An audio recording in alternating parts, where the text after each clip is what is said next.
Bonjour et bienvenue dans l'entretien de France 24. Notre invité aujourd'hui est directeur de recherche à la Brookings Institution à Washington. C'est aussi l'auteur d'un livre intitulé Barack Obama et sa politique étrangère. Et cela tombe très bien parce que Barack Obama vient d'être réélu. Et nous allons parler de sa politique étrangère avec notre invité Justin Weiss. Merci d'être avec nous. Bonsoir. Barack Obama réélu, on dit souvent qu'un président américain dans un second mandat est plus libre, entre guillemets, notamment dans le domaine de la politique étrangère. Est-ce que vous attendez un Obama différent ?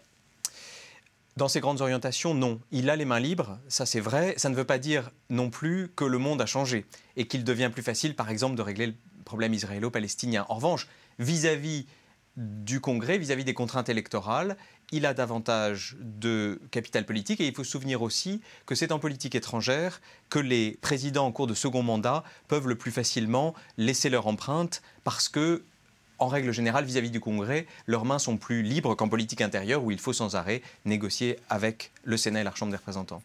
Alors justement, on peut imaginer qu'un personnage comme Barack Obama, qui a marqué l'histoire de par son élection, sa réélection, voudra laisser son empreinte sur un grand dossier de politique étrangère. Ça pourrait d'abord passer par un changement du personnel politique autour de lui, notamment le personnel en charge de la sécurité nationale et des affaires étrangères.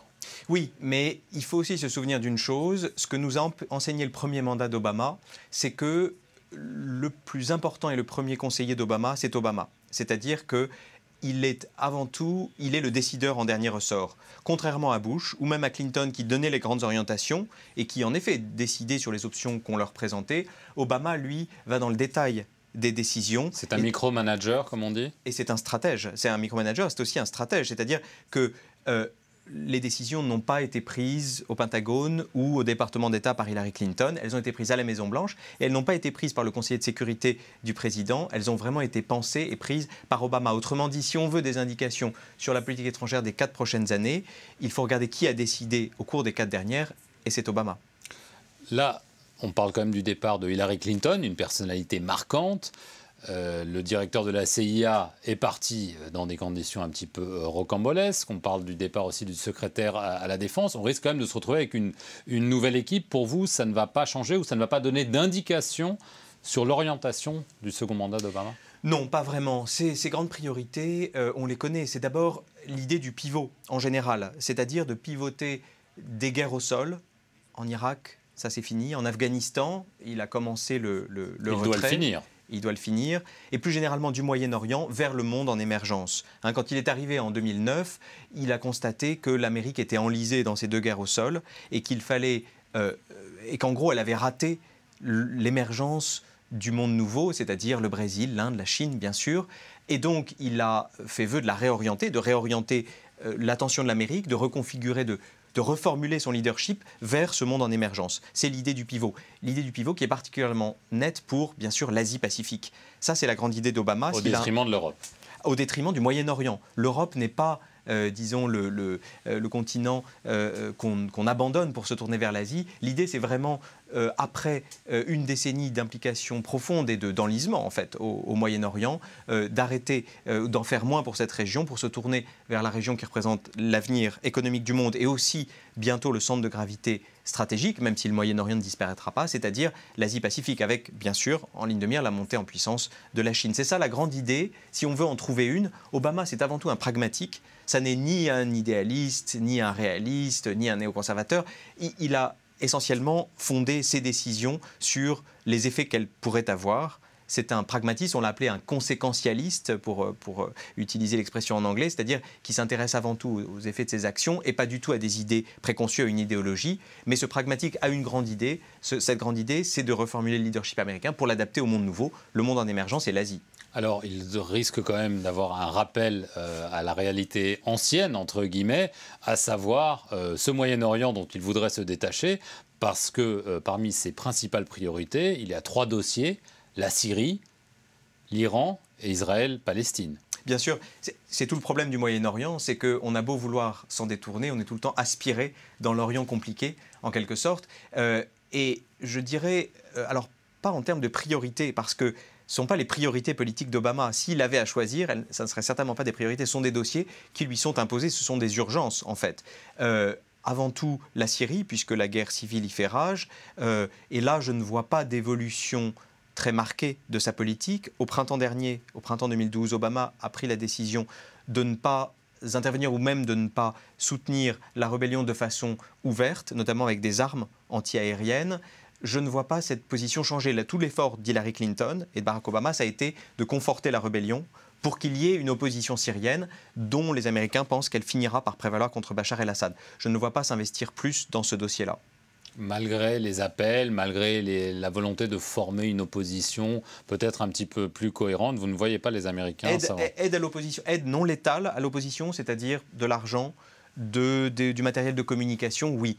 Des moyens antiaériens, par exemple, des armes, non. Ça, je ne vois pas. Sur le dossier nucléaire iranien, il y a toujours cette pression, entre guillemets, israélienne. On parle d'intervention militaire. Mais on parle aussi peut-être de négociations, de grandes négociations entre les États-Unis et l'Iran. Est-ce que vous pensez qu'Obama, qui avait tendu la main à l'Iran au début de son premier mandat, est prêt à le refaire? Je le pense, pas dans les mêmes conditions, mais je le pense parce que l'horloge tourne. En gros, c'est le deuxième dossier urgent dont Obama se passerait bien, mais qui ne peut pas ignorer. En gros, il y a 3 options. La première option, c'est en effet, c'est la plus souhaitable et c'est la moins probable, c'est de voir des négociations directes s'établir entre Américains et Iraniens. Les Iraniens, selon la théorie, reviendraient à la table des négociations à cause des sanctions parce que, enfin, les sanctions ont un effet et un effet très néfaste sur leur économie. Et donc, la condition qu'ils mettraient à des nouvelles négociations, c'est qu'elles soient des discussions directes avec Washington, et ça c'est possible au cours du premier semestre de 2013, avec potentiellement un accord qui leur permettrait de sauver la face en quelque sorte, et qui serait acceptable par les Israéliens et les pays du Golfe. Mais je vois 2 autres options comme plus probables. D'une part, si ça ne se passe pas et que les Iraniens continuent à enrichir, on s'oriente à partir du deuxième semestre 2013 vers une probabilité de frappe américaine très importante, surtout si... De frappe américaine. De frappe américaine très importante, surtout si les Iraniens franchissent certaines lignes rouges dont on sait en gros ce qu'elles sont, l'enrichissement à 90% par exemple, c'est-à-dire un uranium de qualité militaire. Là, on est dans un vrai risque d'intervention militaire avec toutes les conséquences qui en découlent, et même si Obama ne le souhaite pas au fond de lui. Et puis la troisième option, c'est simplement que les Iraniens, se rendant compte du danger, adoptent des pratiques, disons des tactiques dilatoires, cessent d'enrichir l'uranium à 20% et décident de commencer des négociations sans vraiment les faire aboutir, et bref, ne franchissent pas de ligne rouge, de sorte à donner à Obama une occasion de simplement repousser l'échéance encore de quelques années. D'accord, donc on est vraiment dans une alternative entre des possibles négociations ou une guerre menée par les États-Unis à nouveau. La possibilité de guerre existe encore au cours du second mandat, oui. Oui, Barack Obama, au cours du premier mandat, s'est engagé à ne pas laisser à l'Iran la bombe, de ne pas laisser l'Iran accéder à la capacité nucléaire. Il l'a dit de façon claire, il s'y est engagé vis-à-vis des Israéliens. Ça a été un de ses arguments de la campagne de 2012 vis-à-vis des Israéliens pour ne pas se faire forcer la main par Netanyahou. Ça a été de dire, ne faites rien, au bout du compte, je m'en chargerai s'il faut s'en charger. C'est-à-dire, as the US President, I don't bluff. Je ne bluffe pas. Je suis le président des États-Unis, je ne bluffe pas. Et je ne crois pas que l'endiguement de l'Iran, une fois que l'Iran atteindrait la capacité nucléaire, soit une option viable, et donc je n'accepterai pas cette solution. Donc il s'est engagé de façon très claire. Bien sûr, compte tenu des conséquences énormes d'une intervention, il peut toujours reconsidérer sa position, mais il n'empêche, il est tout de même très engagé et il existe un risque d'intervention. Encore une fois, il existe aussi la possibilité de négociation et peut-être simplement de repousser encore l'échéance de quelques années. Sur le dossier israélo-palestinien, on s'en souvient. À son arrivée à la Maison-Blanche, Barack Obama a dit « Je ne vais pas faire comme mes prédécesseurs, je ne vais pas attendre la dernière année de mon mandat pour me saisir de cette question. » Il l'a fait, échec. Est-ce qu'il va retenter cela ou est-ce qu'il a été douché, j'allais dire, par son échec? Moi, mon analyse, c'est qu'il a été douché par cet échec et que si les conditions sur le terrain, c'est-à-dire les conditions politiques, ne changent pas, je ne vois pas pourquoi il irait cogner sa tête une seconde fois contre ce mur-là. Les élections israéliennes de janvier vont très probablement ramener au pouvoir Netanyahou dans une coalition avec Avigdor Lieberman, donc une coalition encore plus à droite que maintenant.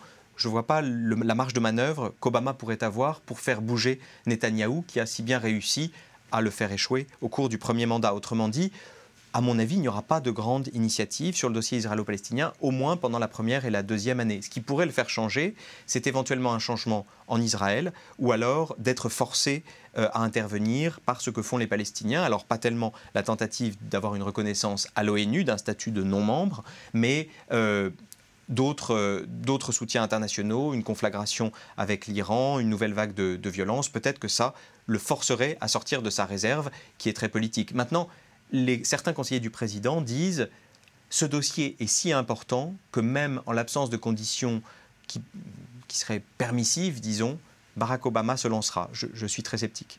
Très très rapidement, l'Europe, Barack Obama n'a qu'une priorité, que la crise s'estompe. Oui, c'est le dossier qui domine les autres, mais il faut bien voir aussi que l'Europe reste importante aux yeux des États-Unis parce que sur les dossiers qui comptent pour Obama, le pivot vers l'Asie et donc s'occuper du Moyen-Orient, mais aussi avoir un accord de libre-échange, la grande zone de libre-échange transatlantique qui va sans doute être, dont les discussions vont sans doute être lancées au cours de 2013. Sur toute une série de dossiers comme ça, les Européens restent tout de même importants et le pivot ne se fait pas à leurs dépens. Très bien, merci beaucoup Justin Weiss pour votre éclairage sur un mandat Obama 2 et ce qu'il veut dire pour le monde. Merci à vous d'avoir regardé cet entretien. Restez sur notre chaîne pour plus d'informations.